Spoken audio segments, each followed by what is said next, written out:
कणों से मिलकर इसका निर्माण हुआ है। मेनी पार्टिकल्स इसमें हैं, यहाँ यहाँ यहाँ कई पार्टिकल्स हैं। तो दो कण के बीच की कुछ दूरी होगी, प्रत्येक दो कण के बीच की दूरी होगी ना। अब ध्यान दीजिए, इस वस्तु को अब मैं इधर गति करा रहा हूँ, इधर लेके जा रहा हूँ, तो इसकी दिशा किधर है? इस वस्तु की दिशा किधर है? ईस्ट से वेस्ट, ईस्ट से वेस्ट इस वस्तु की दिशा। तो अब ये देखिए, इस वस्तु की दिशा ईस्ट से वेस्ट है बाबू, तो इसमें कई कण है, कई पार्टिकल्स है, इस सबकी दिशा भी दूसरी होगी ना, सबकी दिशा भी दूसरी होगी ना, ईस्ट से वेस्ट। ऐसा नहीं कि एक कण की दिशा इधर है उधर, क्योंकि वस्तु के अंदर सारे कण, सारे पार्टिकल सब तो उधर गति करेगा। और दो कण के बीच जितनी दूरी है ना, उस दूरी में परिवर्तन नहीं होगा, वो हमेशा फिक्स रहता। और यही नहीं, बल्कि अगर ये वस्तु पूरब से पश्चिम जा रहा है, ये वस्तु पूरब से पश्चिम जा रहा है, तो आप ये बताइए कि सब कण का वेग एक जैसा हो, सब समान सेम वेलोसिटी से सब गति करता है। जैसे आप यहाँ ध्यान दीजिए कि देखिए, मान लीजिए 1 2 3 1 2 3 4 5 6, ये 6 पार्टिकल से मिलकर एक वस्तु का, 6 पार्टिकल से मिलकर एक वस्तु का निर्माण हुआ है। ये एक बॉडी है, ये पूरी की पूरी मान ली जाए, आप यूँ समझिए, ये पूरी बॉडी है, और भी पार्टिकल्स ले लीजिए, ठीक है। बॉडी है, कई पार्टिकल्स हैं, कितने पार्टिकल्स है? 1 2 3 4 5 6 7 8 पार्टिकल्स है। अब ये वस्तु इधर जा रही है, तो ये 8 पार्टिकल्स, 8 कण इधर ही जाएंगे, सबकी दिशा एक ही होगी। और यही नहीं, बल्कि इन दो पार्टिकल्स के बीच का जो डिस्टेंस है, डिस्टेंस इन दो पार्टिकल्स के बीच का जो डिस्टेंस है, वो कभी नहीं बदलेगा, वो कभी, उसमें कभी भी कोई चेंजिंग नहीं आएगी, किसी तरह का कोई परिवर्तन नहीं आएगा। तो इस तरह के सिस्टम को हम क्या कहते हैं? System of particles. बात समझ रहे हो? इस तरह के सिस्टम को क्या कहेंगे? इस तरह के सिस्टम को सिस्टम ऑफ पार्टिकल्स कहेंगे। आप समझ रहे हो ना? कणों का निकाय, क्या एक से ज्यादा कण हो, क्या क्राइटेरिया? कणों का निकाय कब कहलाएगा? एक से ज्यादा कण हो, नंबर 1। नंबर 2, प्रत्येक कणों के बीच की जो दूरी है,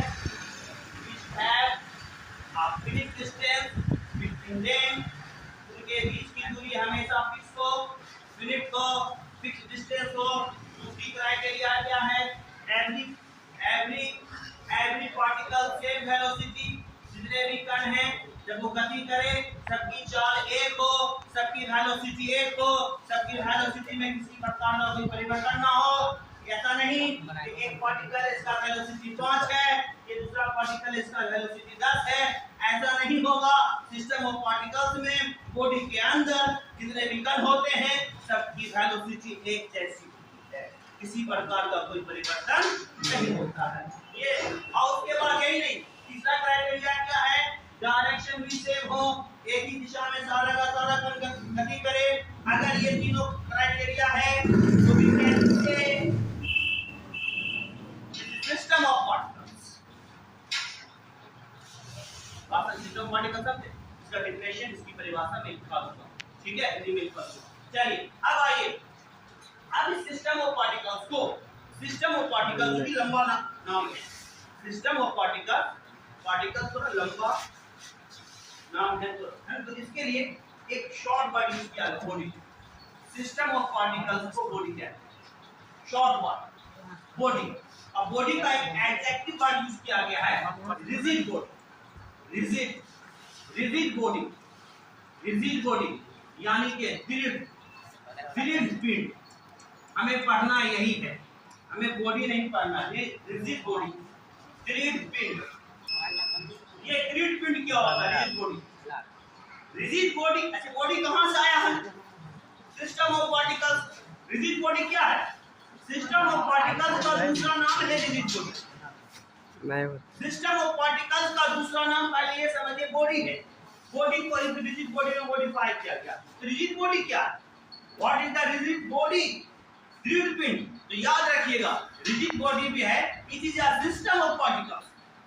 ये भी एक सिस्टम ऑफ पार्टिकल्स है। लेकिन कैसा सिस्टम ऑफ पार्टिकल्स है? ये ऐसा है कि इनके कणों के बीच की दूरी जो है वो फिक्स होगी, फिनिट होगी, कभी नहीं बदलेगी। Do not change whatever the force applied। अगर इसका फोर्स भी लगाया जाए फिर भी दोनों के बीच की दूरी कभी नहीं, फोर्स लगाया भी जाएगा फिर भी नहीं बदलेगी। जैसे अभी हम क्या बोले, 1 2 3 4 5 6 कण से मिलकर देखिए एक वस्तु बना है, ठीक है। अब हम देखिए, मान लिया जाए यही है रिमोट, इसमें 6 को कण बाहरी फोर्स अप्लाई कर रहे हैं, तो खींच रहे हैं। आप बताइए इन दोनों के बीच में जो कण है, बीच की दूरी, उसके इसमें परिवर्तन होगा? नहीं होगा, नहीं होगा, वो नहीं बदलेगा, लंगड़ेगा, ऐसे धंसेगा। बीच में जो कण है उसके कणों की बीच की दूरी में कोई चेंजिंग होगा? फोर्स है, फोर्स है ना, इसे कहेंगे रिजिड बॉडी। एक रबर का गेंद आप ले, एक रबर का बॉल आप ले, उस रबर के बॉल को में आप एक्सटर्नल फोर्स लगाएं, उसको लंगड़ाएं, वो लमड़ जाएगा, वो लमड़ेगा। क्यों?